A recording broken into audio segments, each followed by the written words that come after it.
Okay. Okay, before we start recording, I just want to mention that next Tuesday is Purim. So there will be no class next Tuesday. Hopefully I'll remember to remind everyone at the end, but of course you'll be getting emails and WhatsApp reminding you. But next Tuesday is Purim, so there'll be no class.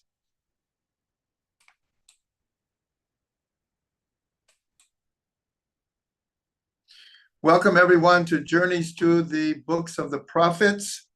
We are getting close to the end of the second book of Kings.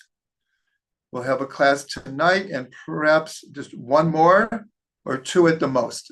And then we will be done not only with the book of Kings, but with our entire series that we began, I don't know, maybe 2 years ago. We went through the book of Yehoshua and then Shoftim, the 2 books of Shmuel, and now 2 books of the Kings, Malachim. And we're getting towards the end. Tonight, most of the class is dealing with one particular person. In a certain way, he's the last of the major figures in the second book of Kings. There are a few kings after him, but we are approaching the destruction of the first temple. That is how the book of Kings is going to end, with Nebuchadnezzar coming, taking the Jews to exile, destroying the temple. But we're not there quite yet. We're approximately 30 years before the destruction of the temple.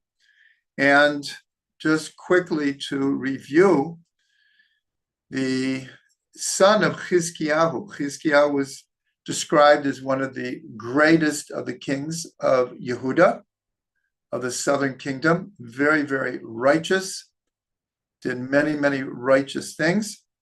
But as we've learned throughout the book of Kings, his son, and we learned the whole story about this, Manasseh, who was the longest ruling king, 55 years, and he was totally evil.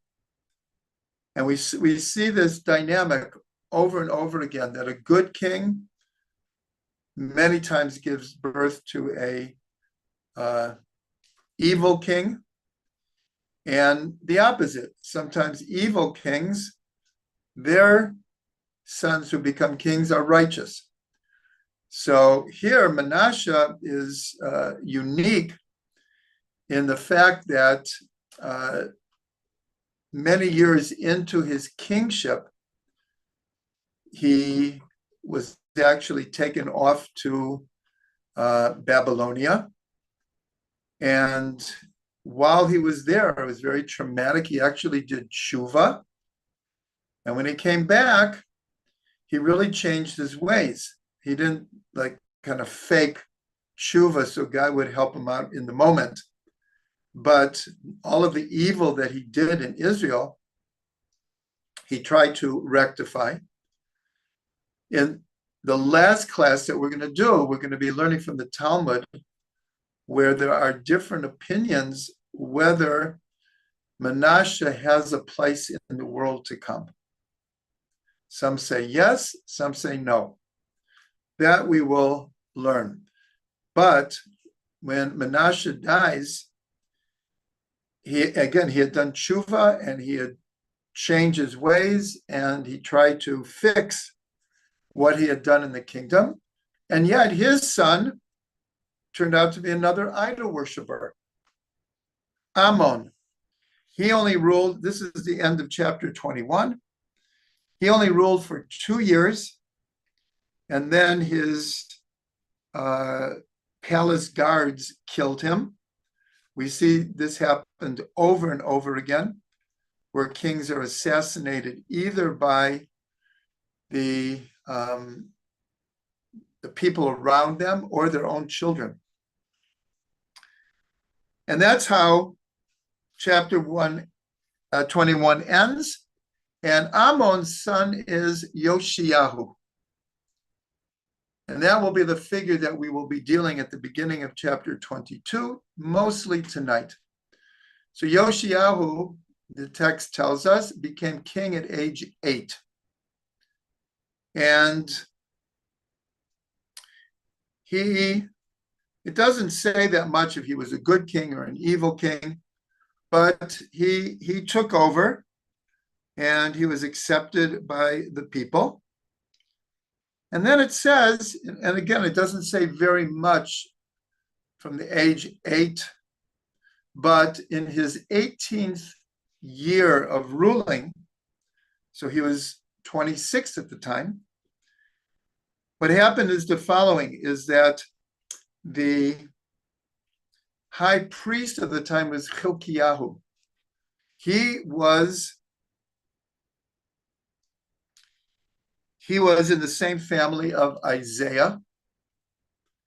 And Yeshayahu ordered that the Kohanim should begin restoration of good parts of the temple that had fallen into misuse. And he gave a lot of money that this should be done. And this is the second time that we've seen this idea that everything they did was all the work arrangements that they made was all done just like with a handshake. They weren't keeping books, but it says, but everyone did everything very honestly. And so as they were cleaning up the temple and doing restoration, so it says that Chilkiyahu, he found a book. And he tells the scribe Shaphan that it was a book of the Torah. Now you would think, well, what's the big deal? But as we're about to see, that during certain of the evil kings, the Torah was practically forgotten. The idol worship had spread, foreign cultures had spread, foreign ideas. And here, why would we be surprised that there would be a scroll of the Torah in the temple? But apparently it was a big deal. Remember, Manasseh set up idols in the temple, and many of the other evil kings did also. Excuse me. And so they bring the book of the Torah to Yoshiyahu. And again, we don't really know what kind of a king he was up to then. It doesn't say he was evil, and it doesn't say he was particularly good. And so they brought him this book, and the scribe opens the book to a place in Devarim, in Deuteronomy. And we know that the book of Deuteronomy is many times has what's called a curse and a blessing and a curse. And it's a prophecy of the future. But ultimately, it's dependent on human free will. But the Torah is saying, if you follow God's ways, you'll have a blessing. The whole nation will be blessed. If you don't follow God's ways, there'll be destruction and exile that will follow. Excuse me. Baruch atah Adonai Eloheinu melech haolam shehakol nהיה bidbaro.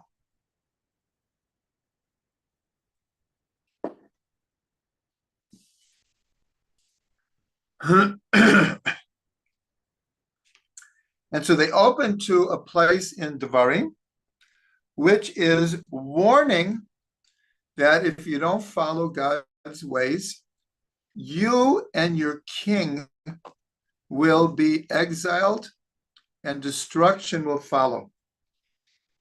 And so it says that when Yoshiyahu heard this, he trembled. He absolutely trembled. He took it very personally and very seriously. And the feeling is he just was unaware of the Torah pretty much altogether. He had absolutely no idea what was in the Torah.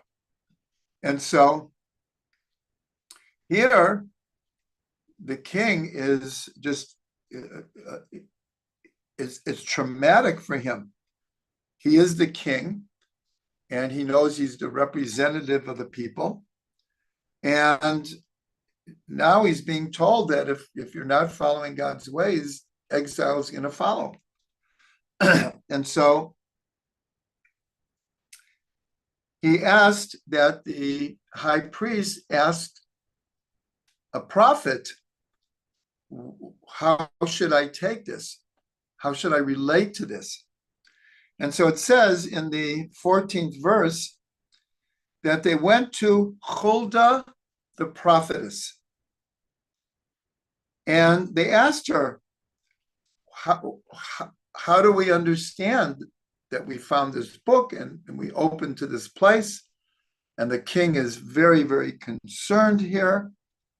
And in short, she basically tells him, you better take this seriously. The Torah means business. And she, in the name of God, she says, if you forsake me, then all of these curses in the book of Devarim will occur.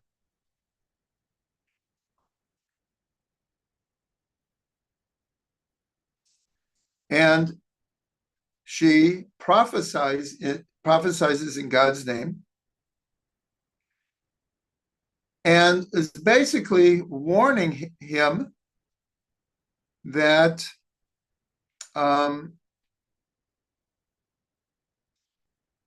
if the people don't change their ways, the writing is on the wall.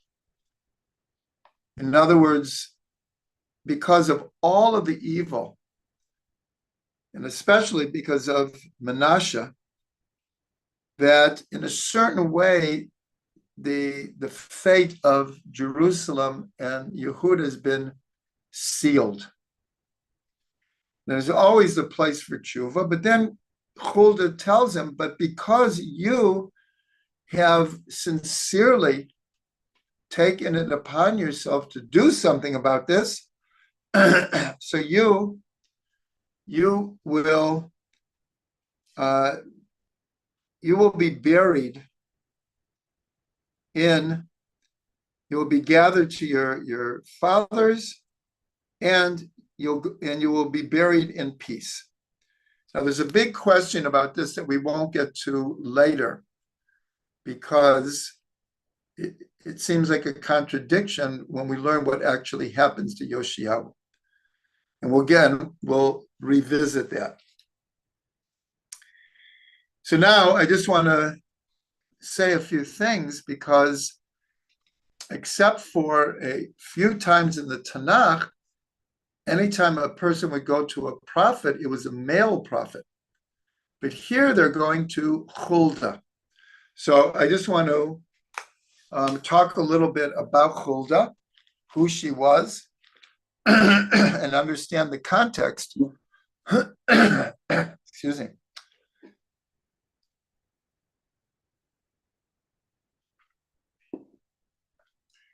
According to tradition, there were 7 female prophetesses: Sarah, Miriam, Devorah, Hannah, Abigail, Huldah, and Esther. Now, it doesn't mean that Rivka and Rachel, 2 of the other matriarchs, they weren't considered prophets, but they most certainly had prophetic vision. And that we know from the Torah itself, especially Rivka. They had Ruach HaKodesh, but for some reason they weren't considered official prophetesses. And so one of them was Huldah. We're not going to go back over all the other ones. That's not the point now. But I did want to say something about Huldah, is that she was a relative of Yirmiyahu, Jeremiah. And all the commentaries asked, well, why didn't Yoshiyahu go to Yirmiyahu? Yirmiyahu was one of the greatest prophets in Jewish history. And at the time, he was the premier prophet. So why did they go to Huldah? She was legitimate. She was considered a prophetess, and her prophecy was true. And so there's two answers that are given.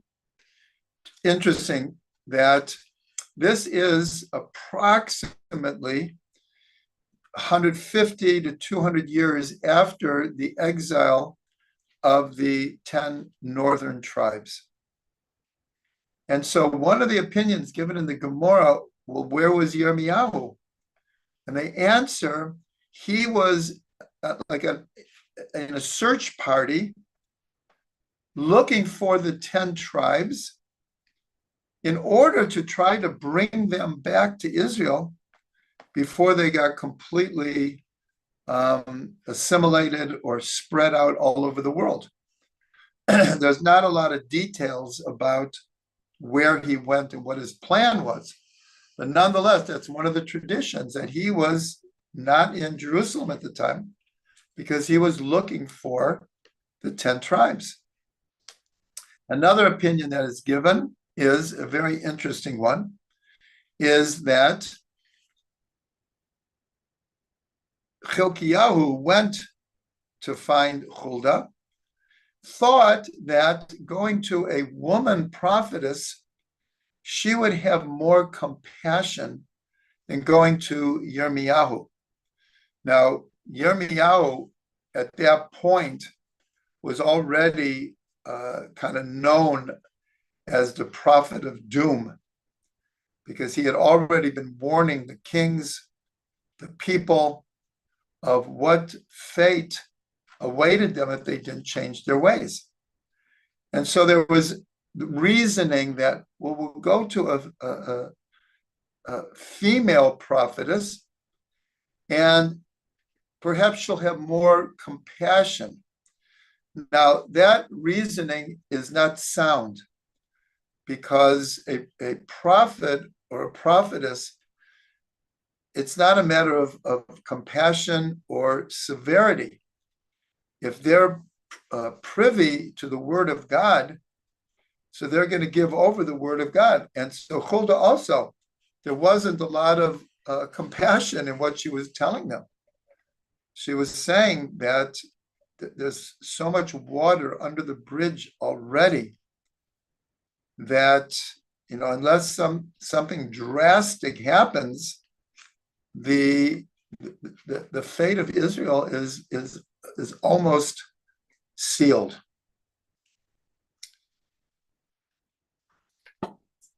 Okay, so after hearing from Huldah, what happens is, and it takes up quite a bit of time here, but it says that Yoshiyahu did complete tshuva. He began learning. All of his advisors were Torah learned. And like I said, the text takes a lot of time explaining how he went and he uprooted idol worship all over the land. And there were so many different types of idol worship. Well, the text mentions he got rid of this idol worship, he got rid of that idol worship. And it actually takes quite a bit of the text.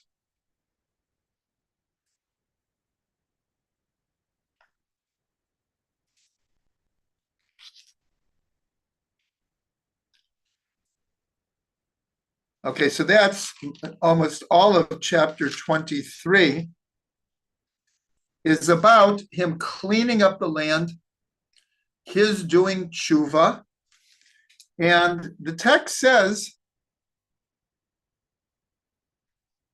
I just want to see if I can find exactly where it is. Yes, it's in the middle of chapter 23, verse 25, and it says that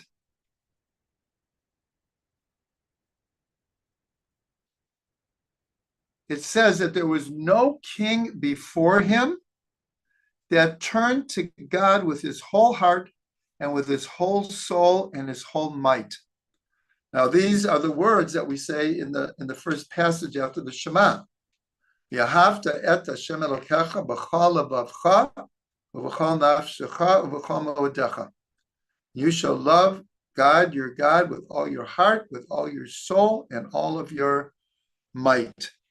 And here, we don't have another precedent for saying that one of the kings turned to God with his whole heart, his whole soul, and his whole might. And it says, not only was there no one like him before, it doesn't mean he was necessarily the greatest, but it's saying that no one did tshuva like he did and led a mass tshuva movement.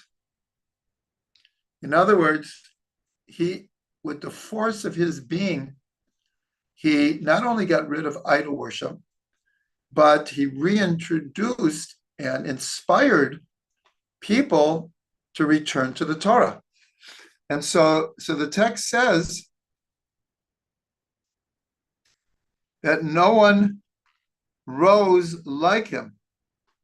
But then it says, nevertheless, God did not turn back from the fierceness of his great anger at what Israel had been doing for generations. Remember, we're towards the end of the book of Malachim, and we've gone through a lot of evil kings.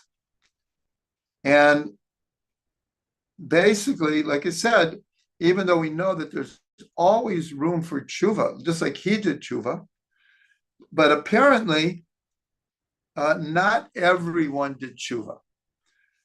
Yoshiyahu thought everyone had done tshuva, and we're going to see why that's important in 1 minute. And God says, because of what Manasseh did and all the other evil kings, Yehuda is going to go into exile. And everything that Yoshiyahu did couldn't stop that. And then it says what happened after that. But I want to turn to Chronicles. Remember, the last few weeks we've noticed that in the book of Chronicles, there's missing information that's not in the book of Kings. Sometimes it's almost an exact repeat, and sometimes it adds new information. So here it begins with the same story of how Yoshiyahu became king, how they found this book, how he did tshuva, how he led the people in tshuva. But here it's adding something that's not in the book of Kings, and that is that Yoshiyahu ordered that they should keep Pesach. Now, we saw a very similar thing with Chizkiyahu.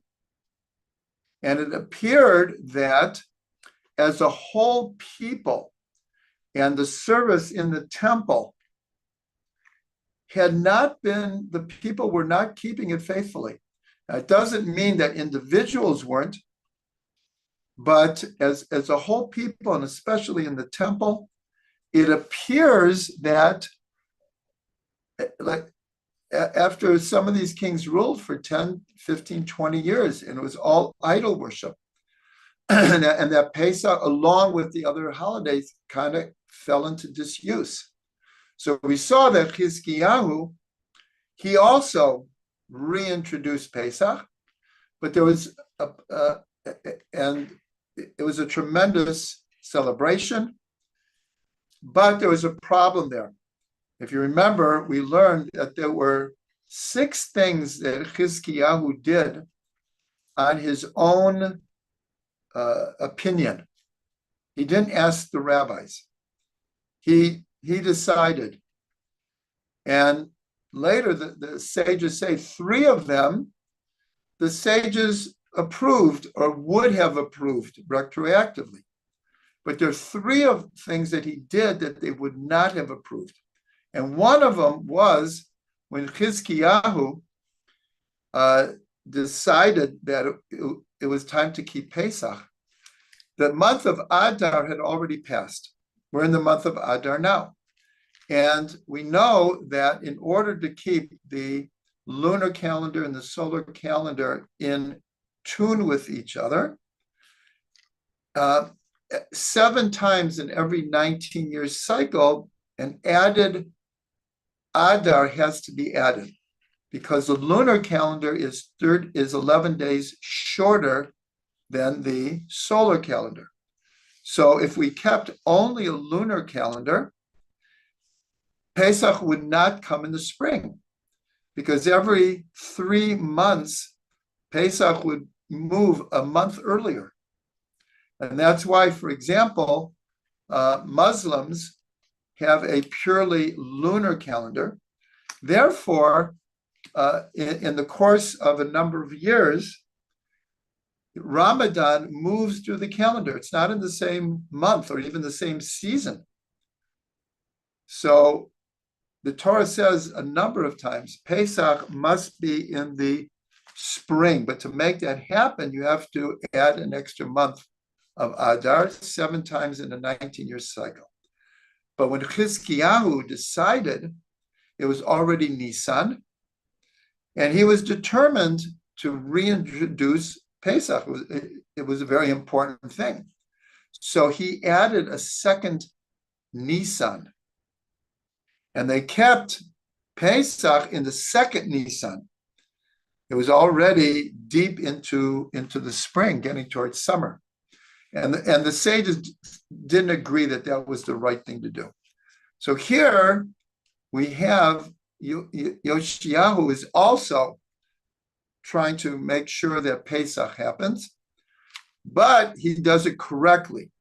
He adds an extra month of Adar, and now they can keep Pesach. So here in the book of Chronicles, the second book of Chronicles, chapter 35, there is a long description of how he reintroduced Pesach, and especially that from the king's coffers, he bought tens of thousands of animals for the people to eat, and it became a huge celebration, and he reintroduced Pesach. And it says that he did it in a way that no one had done it before. But again, like we said, well, it sounds like Chizkiyahu, they said the same thing about him. But the difference was, as I just explained, that the sages didn't 100% agree with the way that Chizkiyahu had done it. Okay, so now, just to recap, Yoshiyahu becomes a very, very righteous king. Most of Israel becomes righteous again, but there were holdouts. And Yoshiyahu felt that he had uprooted idol worship totally. The people were totally righteous. So what happens is the king, or the Pharaoh of Egypt, he wants to do battle with Assyria. And so to do that, he needs to march his troops through Israel and fight Assyria where they are. That we discussed. They're in Turkey, northern Iraq, part of Syria. But to get there, the easiest way is to go through Israel. And here he would pay tribute. He wouldn't bother anyone, or so he said.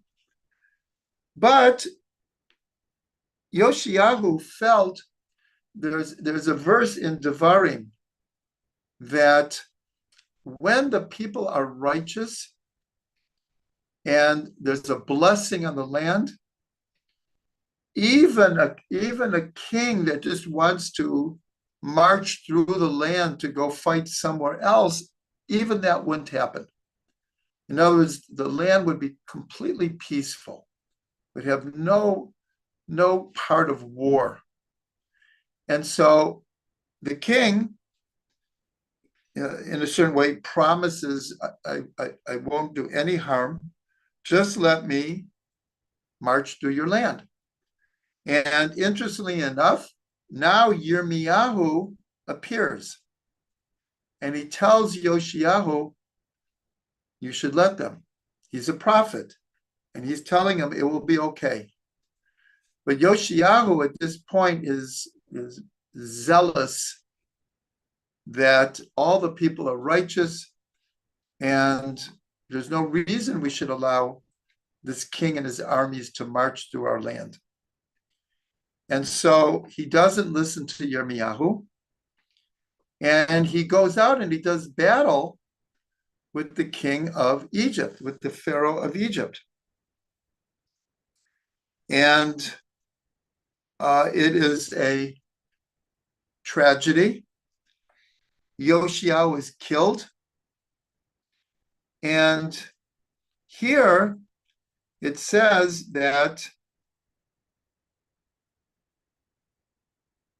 they brought him back to Jerusalem and buried him in his own tomb.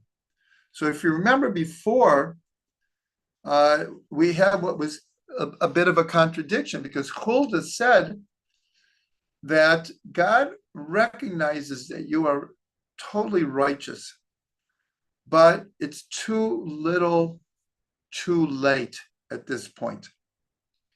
And this is a very deep concept, and sometimes a hard concept, that even though we allow that tshuva can happen at any time, there are many stories of people who lived their whole lives in an unrighteous way and then did real tshuva on their deathbeds, and that tshuva was accepted in heaven.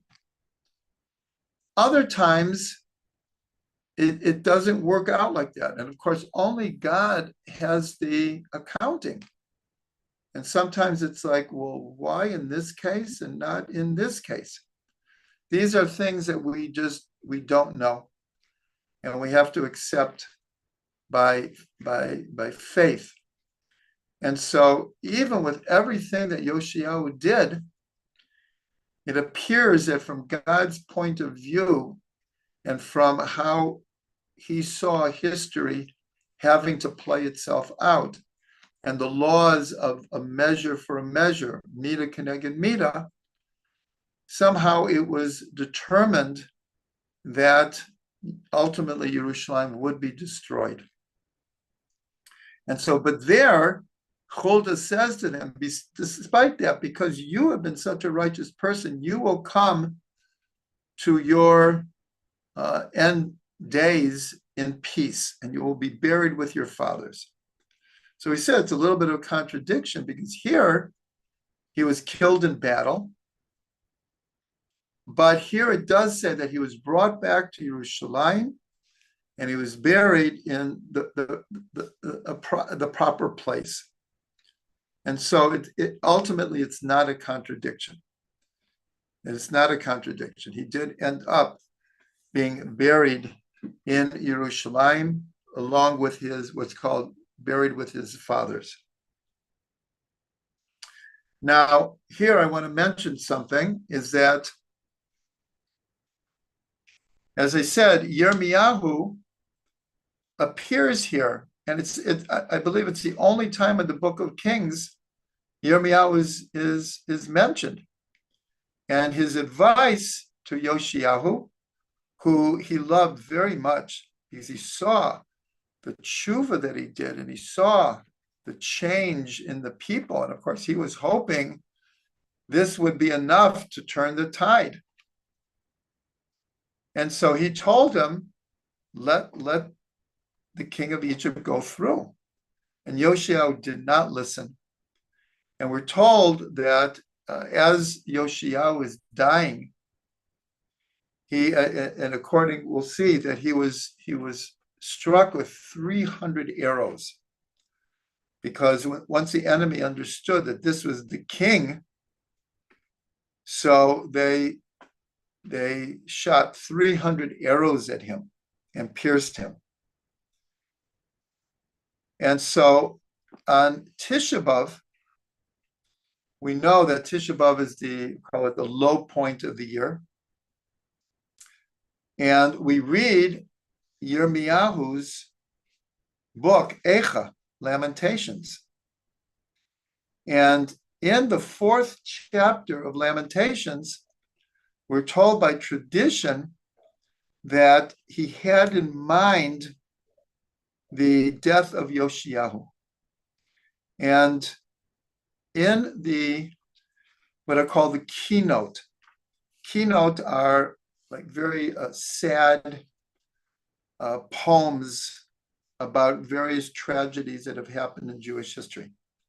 That's what we read in the morning of Tisha B'Av. At night, we read from the Book of Lamentations of Eicha. In the day, after the morning prayers, there's a whole string. I mean, this is an entire book for Tisha B'Av. So there's a whole string of these very, very long, complicated, what are called keynote. In our day, the language is incredibly difficult. The poetry is beyond brilliant. But today, even in the Hebrew and the English, it's very, very difficult to follow a lot of these keynote. But the 11th kina is the original kina that Yirmiyahu wrote for Yoshiyahu. So of all the keynote that we say in Tisha B'Av, this is the most ancient and is considered the most important, because Yirmiyahu, who wrote the book of Eicha, so he wrote this for Yoshiyahu. Whereas chapter 4 of Eicha, which was partly inspired by the death of Yoshiyahu, it's not mentioned very explicitly. But this kina, so anyone who has a book for Tisha B'Av, look in the morning prayers, the 11th kina. So I do want to mention something, because in a certain way, this is considered like the archetype kina. But for those who remember, we already learned about a prior archetypal kina. And that is when Yonatan, the son of Shaul, is killed with Shaul in battle. And remember the deep love between David and Yehonatan. And when David heard about it, he said a kina, and we have it recorded. It's in the book of Shmuel, and I remember we learned from it, and I mentioned then that in a certain way, this is the archetypal kina. Nonetheless, this one by Yirmiyahu has that Kina by David. We don't find it in the Tisha B'Av. That was for an individual, where all of the keynote of Tisha B'Av is for the whole people. Now here he writes it for Yoshiyahu, but in a certain way, the whole book of Eicha is for the whole people, and a lot of the book of Yirmiyahu is about the destruction of the temple for the whole people. So I wanted to make sure to mention that because Yirmiyahu was totally heartbroken because he saw how righteous Yoshiyahu was, and he regretted so much, just like Yoshiyahu apparently did Shuva for not listening to Yirmiyahu. So after Yirmiyahu dies, so his son takes over, and his name was Yoachaz. He was 23 years old, and here it's so hard to understand. He only ruled for 3 months, and remember, he is 23 years old, means he was raised by Yoshiyahu, and he saw how everyone was doing tshuva.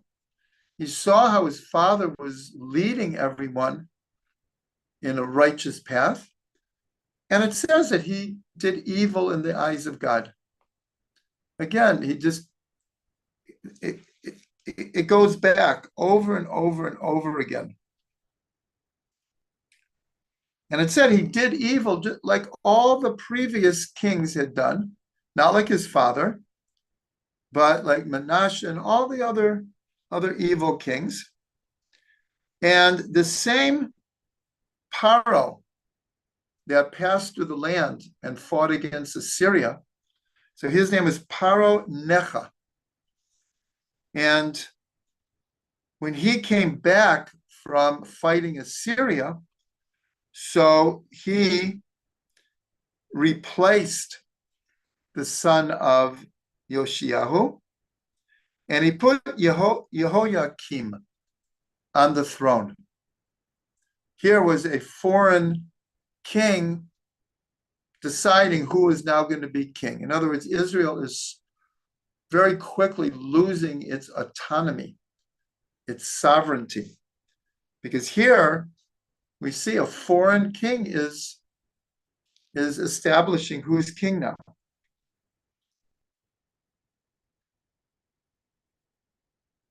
And Yehoiakim becomes king, and he becomes like a vassal state to Egypt, and he has to pay all of these taxes. And he was 25 years old when he began to reign. And he reigned for 11 years in Jerusalem. So again, we're getting closer and closer to the destruction of the first temple. So he ruled for 11 years. And with that, we end chapter 23. And so I think what I'm going to do is I'm going to end class a little bit earlier because there's really only 2 chapters left. And that we're going to introduce Nebuchadnezzar. Nebuchadnezzar is the king of Babylonia. He will be the one who will destroy the first temple, take Israel into exile. And so I don't really want to rush through that because there's some very, very important things that we need to understand about this. So we will end right here. And for those who want to look ahead, we only have 2 more chapters, 24 and 25. And after that, we are going to do a review, especially about the Talmud of Sanhedrin. We've mentioned this tractate many times. And that is, in this one chapter, there's over 20 straight pages of Agadata, of the stories and the parables and the traditions that deal with Mashiach, the world to come, and the resurrection of the dead. And the reason it's important is because there's a statement that certain kings that we've been learning about for months don't have a place in the world to come. And so we're going to want to go into that and learn in a little bit more depth, because that will be a good review for us of a lot of what we've learned the last few months.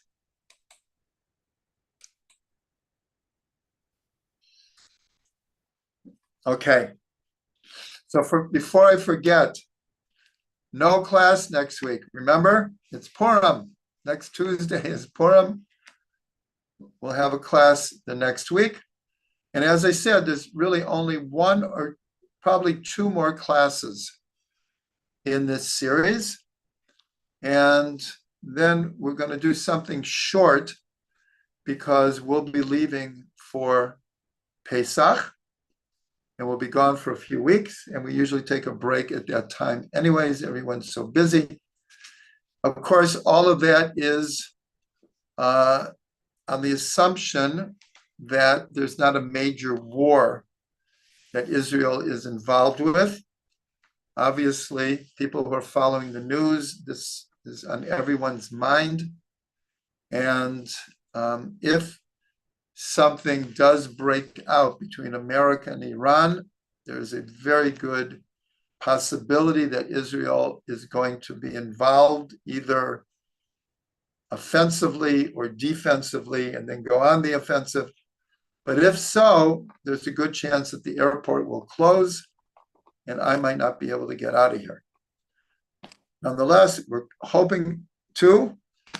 So, like I said, 2 more classes, then we'll learn something about Pesach, and then we'll have a natural break. Okay, so let me unmute everyone. Okay, everyone's unmuted. We have very few chats. We'll try to go through them. Okay, I'm opening the chats. Okay, Brenda's first chat is for those who were here. We played Misha Nichnas Adar, and Brenda, as always, very kindly includes the link to the song. Robert says, how does it work with an 8-year-old king? Is there man adult appointed to actually make the discussions? How do we talk about an 8-year-old being king? How can someone be king who can't even say Kaddish yet? Robert, an excellent question. We could have asked this many times in the Book of Kings, that we have seen. This is not the first time that one of the kings was 7 years old when he became king. Shlomo Melech himself was only 12 years old. Okay, that's close to bar mitzvah. Chumash to hold. What? Right. Right. So I think you answered your own question. Because there is a tradition that the kings need to come from the lineage of David. So you would think if kings were, let's say, democratically elected or appointed by the Sanhedrin or whatever it was, they wouldn't appoint an 8-year-old. But because it was going father to son, father to son, father to son, So when the father dies, the next one in line becomes king. So I think the obvious answer to what you're saying is, you already said it. Yes, there must have been advisors, and yes, he must have taken counsel. But we also understand that people became mature much earlier than our generations. They also didn't live as long. So the whole maturing process was happening much, much quicker. But still, you're correct. An 8-year-old, it's not so clear how they could have ruled without help from the Kohanim. I would say probably their base advisors were from the Kohanim, could have been, and the prophets, etc. But it's an excellent question, but I think I'm giving... There's no formal process for picking someone? Well, it's usually the oldest son. For picking an adult to guide him. Oh, that is a good question. And I don't really have an answer for that. Excellent question, really. Again, I think I know the general answer, that the Kohanim and the prophets of the time would definitely be involved. But how they were picked, I have to look into. If anyone knows the answer, I'm happy to hear it. How do we talk about a good king and a bad king then at that age?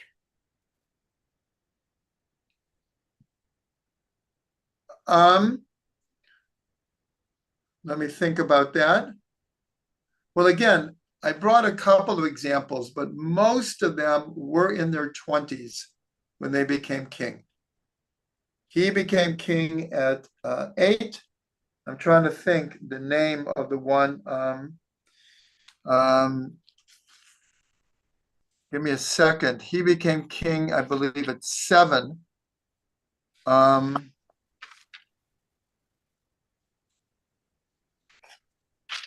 But I have to find it here. It was before Chizkiyahu. So I'm wondering if there was some system like they had in Britain. It's called the Regency, which was actually an elected board of advisors until the king came of age. That could be very, very correct. And it wasn't it led by the prophet? That's what I said. It was most likely that was who determined whether the king was righteous or not. Well, I don't remember any particular text that said this king was evil because this prophet said so. Well, the prophet only said so because God told him.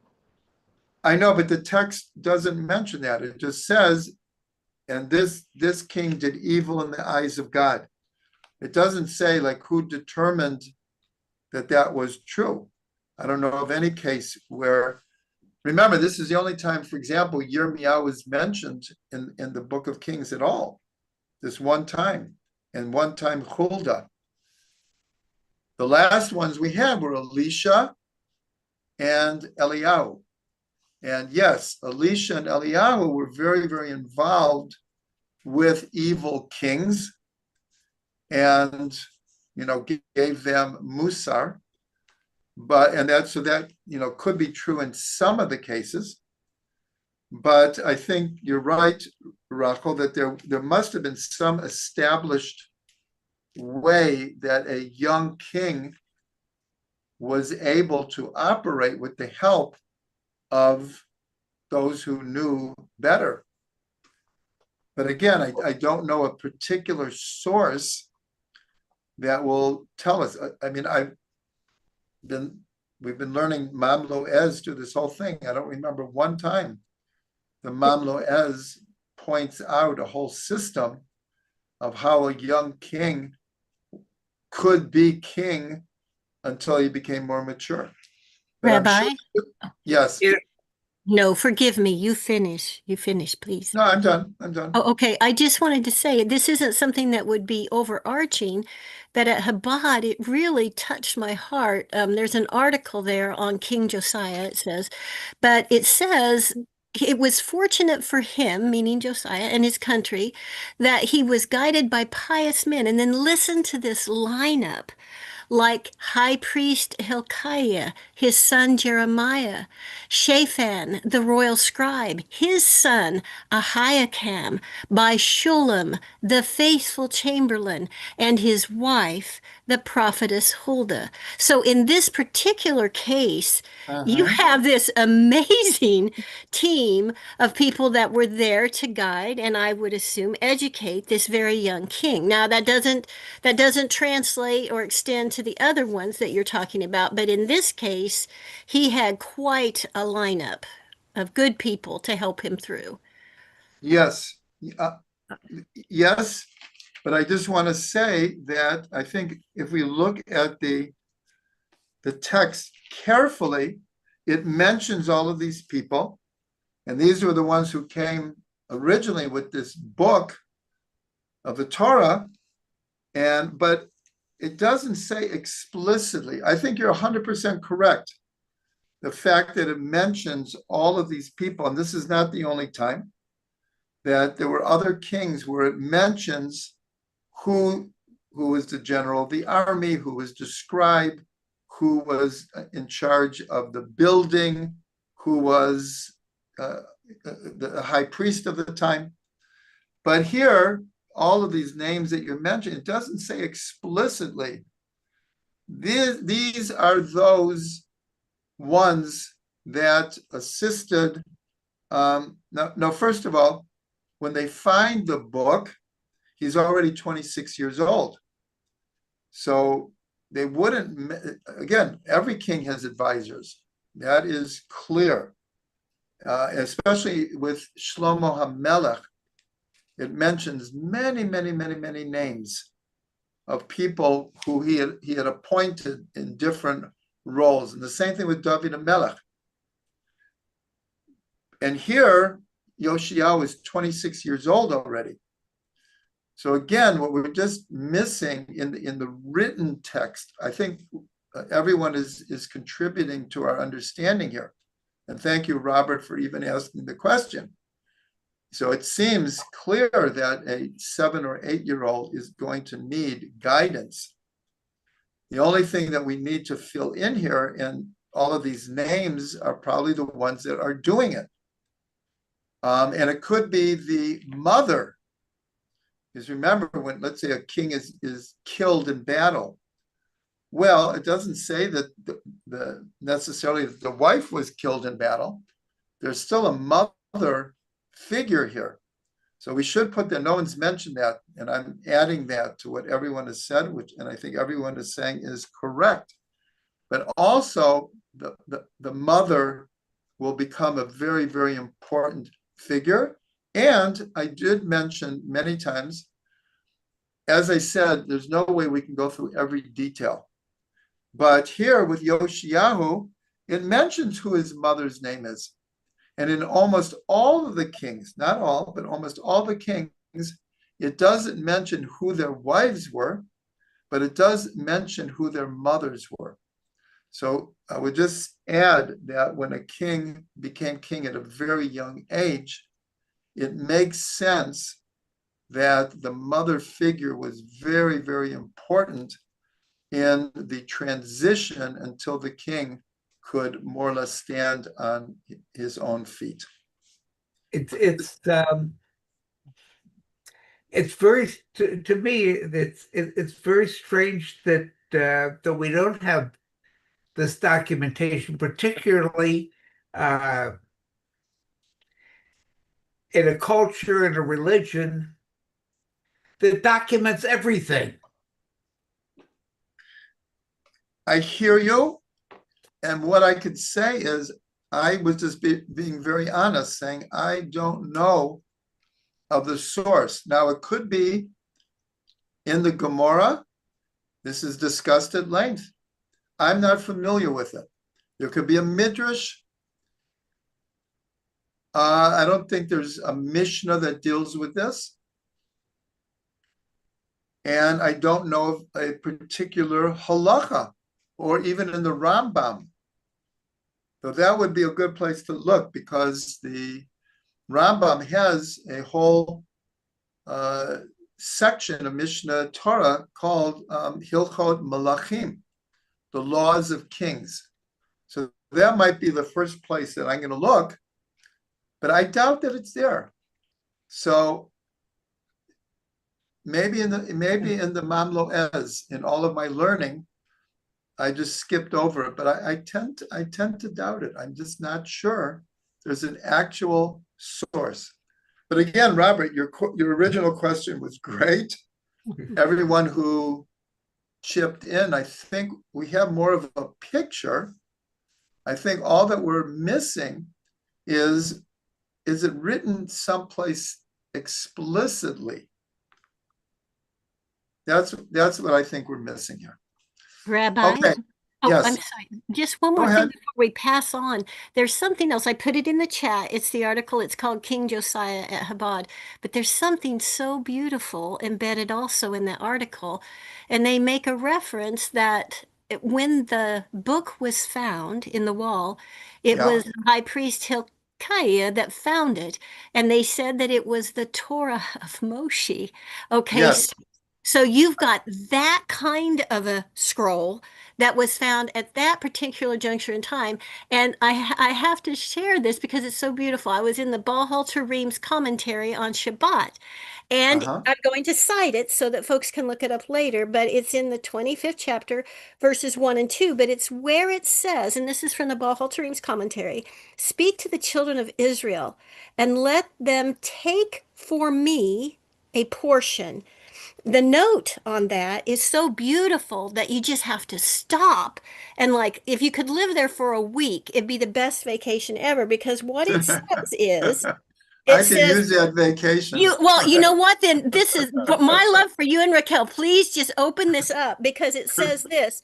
It says, see Tankuma 3, the Holy One, blessed is he, said to Israel, the Torah is mine, and you have taken it. And then there's a ... and it says, take me with Yes. it. Yeah.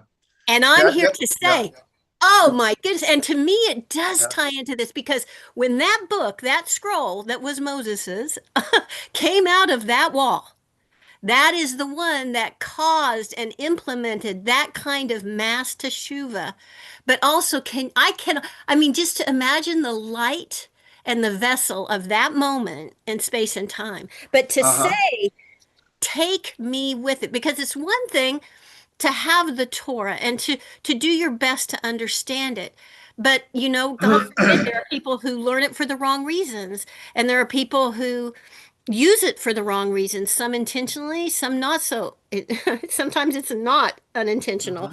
But to say, for Hashem to say, the Torah is mine and you have taken it, to Israel, take me with it. And that to me is like that book that came out of the wall, at least according to Chabad. That's my only source. I haven't done any other research, but that is so crazy beautiful to just sit in that and breathe. I thought that was really good. Thank you for sharing that. I want to comment on that because in the Torah, at the beginning of Parshat Truma, that's what we read on Shabbat. So it says, Daber b'nei Yisrael, God is speaking to Moshe and says, speak to the children of Israel, v'yikhu li truma, and take for me a gift, a contribution. And so the simple understanding is take for me. And the Zohar says, take me. In other words, the whole idea is here, God is commanding us to give to him. And so the teaching is that when you give, you are actually taking God within you because you're emulating God. And so that's what the Zohar says. By giving, you're taking me. So that's just along with what you were saying, Brenda. And Now, Rabbi, just quickly, it also ties into the Alter Rebbe, who I keep it real close to me, but he says, Master of the world, I don't want a reward. I don't want the world right, to come. I want you. And right, exactly. that is exactly where we're at with this. And it's just so beautiful. I hope it blesses folks. So. Right, right. Now, I just want to mention that the other thing you said, because that's why,